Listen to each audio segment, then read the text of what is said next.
All right, away from football now, former First Lady of Nigeria, Patience Jonathan, has accepted to champion the development of curling in Nigeria. The Nigerian Curling Federation, formed in 2017, in 2022, became the first African team to qualify for the Youth Olympic Games and will make a debut at the South Korea 2024 Youth Olympics. Team Nigeria comprises of 6 players and 2 extras and will be participating in doubles and mixed doubles category next year at the Youth Olympics. I wish to clarify my commitment to supporting and promoting the growth of curling in Nigeria. In this role, I will work hard to ensure that the Nigerian Curling Federation emerge as a vibrant sports community that nurtures talent and promotes sports in Nigeria. Sport development is what we should practice and not sport participation.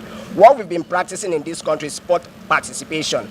For an example, we built curling from scratch. You can see the results we are achieving because we believe in developmental program. We have players across the world, the diaspora player, but yet we chose to come back home, pick the locals and make the impossible happen, and which we have done so. The experience generally was a very enlightening experience because we got to see from people who have played the sport multiple times and experienced it for ourselves. I think if we put enough effort and determination and we strive hard enough and with the help of our new patriots, we will be able to get medals for Nigeria. At the beginning it was very strange and it was challenging.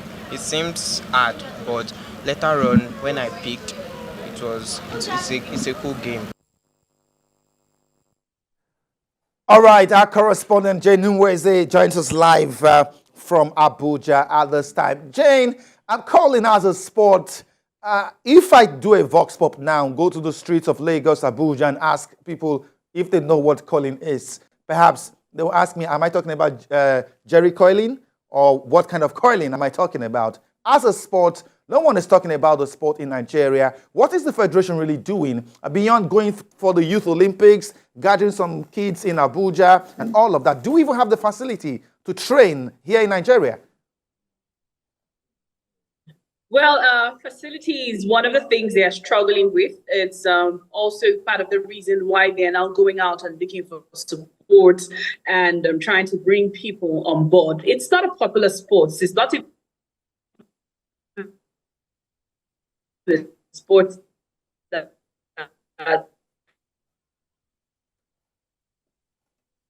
I mean, it's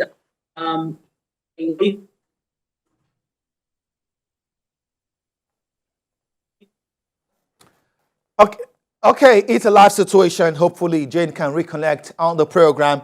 I'll just ask her, Colin, look at how Colin is played. Let's have that footage again.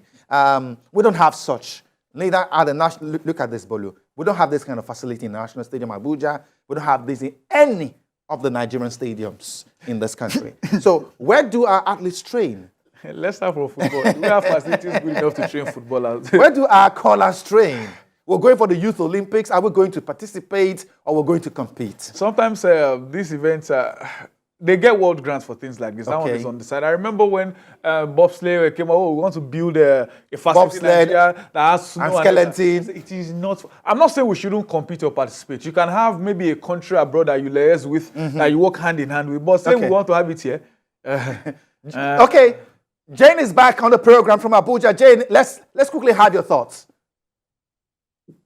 Well, like I was saying earlier, so I heard you talking about the fact that there are some sports that are not particular to us, and it hasn't also worked sustaining it in Nigeria. I think curling is one of them, but it's also very interesting to know that speaking to the children yesterday, they were very excited. The fact that they just picked them from, where they were maybe doing regular things like football, which we are used to, or some other things, picked them, trained them, and they went out there and in Finland and faced other countries who, have been exposed to curling even before them.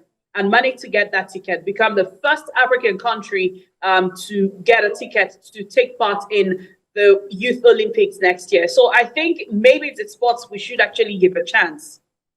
Okay, well, it's interesting to know that we've got a couple of kids who have qualified to compete at the Youth Olympics. What is the Federation doing to generate interest beyond the few kids that they have gathered that will go to the Youth Games? How are they trying to generate interest? Because I look at this sport and it doesn't look like one that will captivate the interest of a young boy in Agidingbi or a young lady in Mushin. How is the Federation trying to get the sport down to the grassroots and get people to play the sport?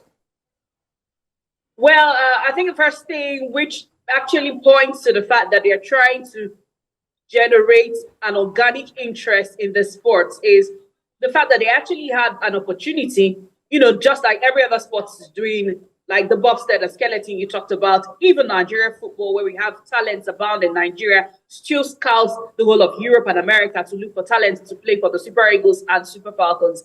They said, we could have done the same thing. We could have gone to Nigerians living abroad who have been playing, curling all their lives to come and represent Nigeria. But we chose to come back and make that investment. Bring people who have never even heard about the sports, probably showed them on the video that this is what we're talking about before training them first on artificial surfaces here in Nigeria and then taking them abroad on a proper ice surface to practice before the actual tournament. So by the time these kids go back to school, go back to their various schools and talk to their peers about the sports, that's how we're going to have an organic interest that we can do this. It's real. We don't have the facility, but with the little we have, we can actually, So I think they already started on the right foot, in my opinion, and it's actually the best way to start. Maybe a lot more investment in the media to put it out there, to make that noise, to generate that much more interest for fan followership. But I think going to the grassroots to bring the people that, would come back to tell the story to the people in Nigeria, I think that's a good one. Okay, well, I hope the sport ministry is